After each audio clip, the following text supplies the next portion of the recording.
Assalamualaikum warahmatullahi wabarakatuh. Halo pemirsa Kakak Media dimanapun Anda berada.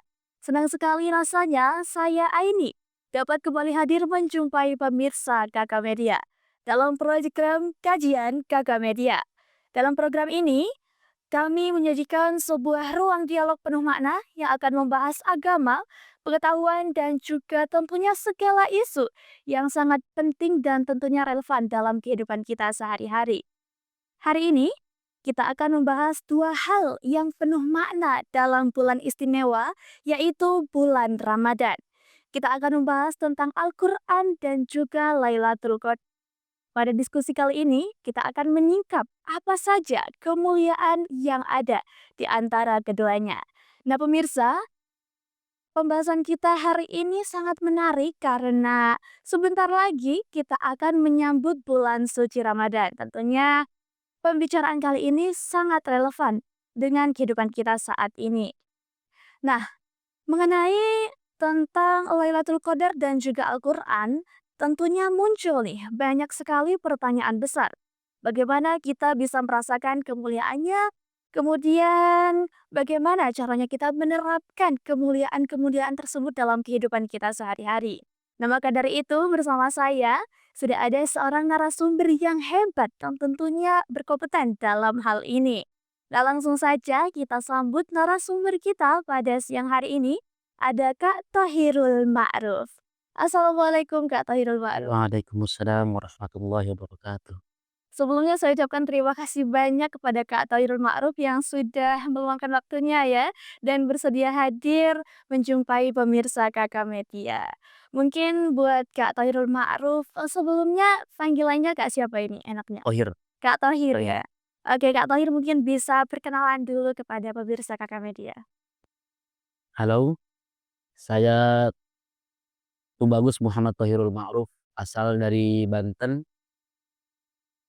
Saya di sini mondok di Pondok Pesantren Mambaul Lisan yang ada di Badar Pandian, Ngadiluih, Kediri. Sekarang sedang pengabdian. Hmm, Oke, berarti kegiatan sehari-harinya ngabdi di pondok ya Kak? ngabdi di pondok, mengajar sekolah, Mengajar diniyah gitu ya? mengajar ngaji. Ngaji, Iya. luar biasa pemirsa. Jadi tidak diragukan lagi ya, eee, narasumber kita pada siang hari ini tentunya berwawasan luas sekali.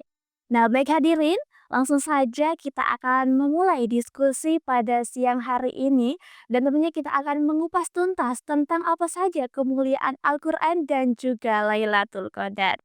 Nah sebagaimana yang kita ketahui bahwasanya Al-Quran telah hadir sejak zaman dahulu yaitu pada zaman Nabi Muhammad SAW.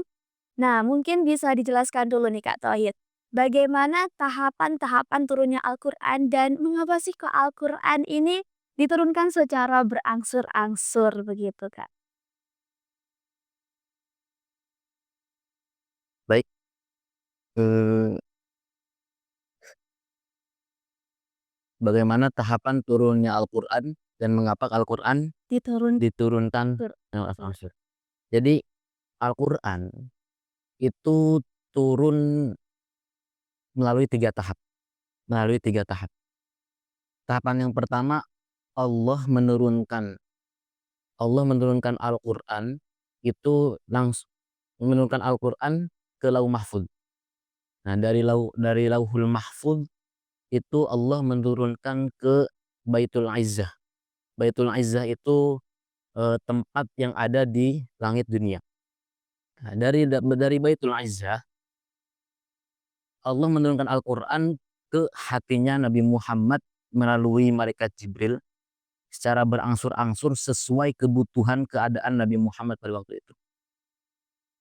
Lalu kenapa kok Al-Quran diturunkan secara berangsur-angsur?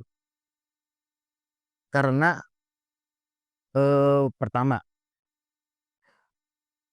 untuk mengokohkan hati Nabi Muhammad, untuk mengokohkan hati Nabi Muhammad dan juga untuk agar para orang-orang bisa mudah untuk menghafal, mengamalkan dan juga mempelajari Al-Quran. Dan juga penetapan syariat yang secara berturut-turut sampai mencapai keadaan yang sempurna. Contoh, dalam Al-Qur'an ada, menerangkan tentang ayat khamr, minum khamr. Pada zaman jahiliyah, zaman dahulu, orang-orang manusia itu sangat terbiasa minum khamr, sangat terbiasa minum khamr. Terus kalau semisal dilarang secara langsung gitu, nggak apa namanya, nggak berturut-turut, Tidak pasti akan susah untuk ininya. Nah, makanya Allah itu menurunkan secara berangsur-angsur berturut-turut gitu, untuk menetapkan syariat sampai ke sempurna, akhirnya khamr dilarang. Yang awalnya apa namanya, para orang-orang awalnya orang-orang itu terbiasa minum khamr, lalu habis itu dimakruhkan, setelah dimakruhkan diharamkan. Jadi berturut-turut.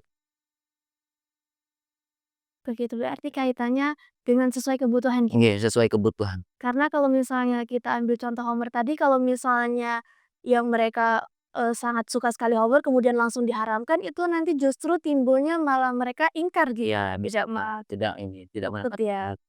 Oke. Nah, jadi pemirsa begitu, tahapan turunnya Al-Qur'an itu ya bertahap mulai dari Allah kemudian menurunkan kepada Nabi Muhammad ada 3 tahapan tadi ya, Kak, ya. Kemudian, eh, secara bertahap juga sesuai dengan kebutuhan pada saat itu juga, sesuai dengan peristiwa-peristiwa yang terjadi juga ya, untuk menjawab peristiwa-peristiwa yang terjadi pada saat itu. Nah, pemirsa sangat menarik sekali ya, kita baru membahas tentang tahapan, turunnya Al-Qur'an dan juga kenapa sih kok diturunkan secara bertahap gitu. Nah, kemudian menariknya lagi nih pemirsa, Al-Qur'an ini kan sangat erat kaitannya dengan bulan Ramadan, betul ya, Kak, ya? Karena diturunkan pada saat bulan Ramadan pertama kali, begitu ya. Nah, kemudian, kita bicara soal malam Lailatul Qadar nih pemirsa. Nah, mengapa malam tersebut nih seringkali dikatakan sebagai malam yang lebih mulia daripada 1000 bulan? Dan bagaimana kita bisa merasakan kemuliaan tersebut dalam kehidupan kita sehari-hari, Kak? Baik, pertama apa sih, kita harus tahu apa sih malam Lailatul Qadar itu. Betul. Lailatun, lailah bermakna malam. Malam. Qadar itu mempunyai 3 makna. Pertama, penetapan, kedua kemuliaan, ketiga sempit. Jadi yang pertama itu penetapan. Allah menetapkan banyak hal pada malam tersebut. Ya salah satunya diturunkannya Al-Qur'an. Al-Qur'an. Yang kedua, malam kemuliaan, malam yang sangat mulia pada malam itu. Yang ketiga, eee, malam yang sempit.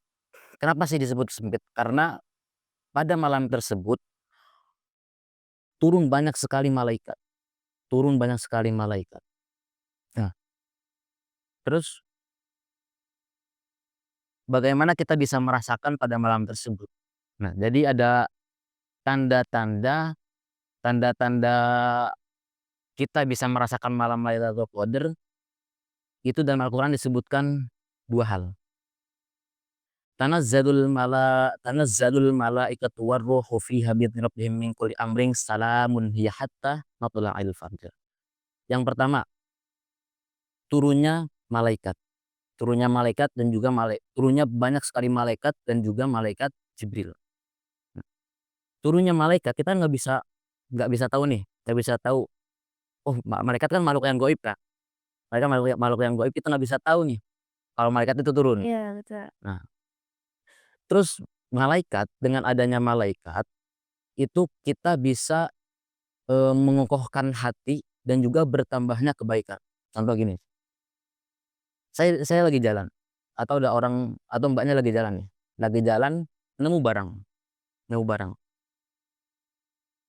apa namanya, eee, nemu barang, Mbaknya, "Oh, ini barang siapa ya? Barang siapa? Kasihan yang ini, nggak bakal saya ambil lah," gitu. Itu siapa yang ituin, malaikat atau setan? Malaikat. Malaikat. Lalu kalau semisal diambil, yang itu siapa? Setan. Setan. Nah, berarti kan malaikat itu bertambahnya adanya malaikat itu bertambahnya Kebaikan. kebaikan. Jadi pada malam tersebut bertambahnya kebaikan seorang manusia, bertambahnya kebaikan. Tanda Tanda-tanda gitu ya. tanda-tandanya, tambah baik gitu, tambah baik. Sampai salamun, sampai dia merasa damai. Jadi pada malam tersebut dia bertambahnya kebaikan pertama, kedua merasa damai, damai dirinya, salamun. Oke, jadi, kita bisa tahu nih, oh kan karena kita nggak tahu ya, kapan Lailatul Qadar ini tepatnya gitu kan. Nah, ciri-cirinya nih pemirsa, yang pertama tadi adalah bertambahnya kebaikan, jadi mungkin pemirsa merasa kayak, di akhir-akhir Ramadan itu ngerasa kayak bertambah kebaikannya, merasa hal-hal baik itu menyertai pemirsa. Kemudian juga yang kedua tadi apa, Kak? Bertambahnya apa, merasa damai, merasa Merasa damai, ya mungkin, merasa hatinya lebih damai, lebih nyaman gitu ya, berarti itu merupakan tanda-tanda tuh. Nah, disitulah malam Lailatul Qadar ya, gitu ya, Kak, betul. Masya Allah, luar biasa sekali nih pemirsa. Nah, alhamdulillahirrabbilalamin pemirsa, tidak terasa kita sudah merasakan banyak sekali hal-hal yang kita dapatkan ya, banyak sekali ilmu yang kita sudah dapatkan. Mulai dari tadi tahapan-tahapan malam Datut Al-Quran gitu ya, mulai dari 3 tahapan tadi ya, betul ya Kak ya. Yang pertama tadi, apa namanya, 3 tahapan ya turunnya Al-Quran turunnya Al-Quran dari Allah. Allah menurunkan kepada hati ke Lauh Mahfuz, dari Lauh Mahfuz ke Baitul Izzah, dari Baitul Izzah kepada hati Nabi Muhammad. hatinya Nabi Muhammad, begitu pemirsa. Nah, kemudian tanda-tandanya malam Lailatul Qadar juga ya, Kak, ya. Bagaimana kita bisa mengetahui nih kapan datangnya Lailatul Qadar? Yang pertama tadi adalah bertambahnya kebaikan, kemudian yang kedua, bagaimana hati kita merasa damai, kemudian nyaman, itu adalah tanda-tanda hadirnya malam Lailatul Qadar. Nah, demikian pemirsa, kajian kita pada hari ini. Terima kasih banyak saya ucapkan kepada Kak Tahir. Terima kasih banyak ya Kak ya sudah memberikan ilmunya kepada para pemirsa. Saya ucapkan terima kasih banyak juga kepada seluruh pemirsa setia Kakak Media. Semoga kajian kita pada hari ini menginspirasi kita semua dan bisa lebih mendekatkan kita kepada Al-Quran dan tentunya kita sebagai orang-orang yang beruntung yang bisa merasakan kemuliaan malam Lailatul Qadar. Baik pemirsa, saya Aini mewakili seluruh tim yang bertugas pamit undur diri. Wassalamualaikum warahmatullahi wabarakatuh.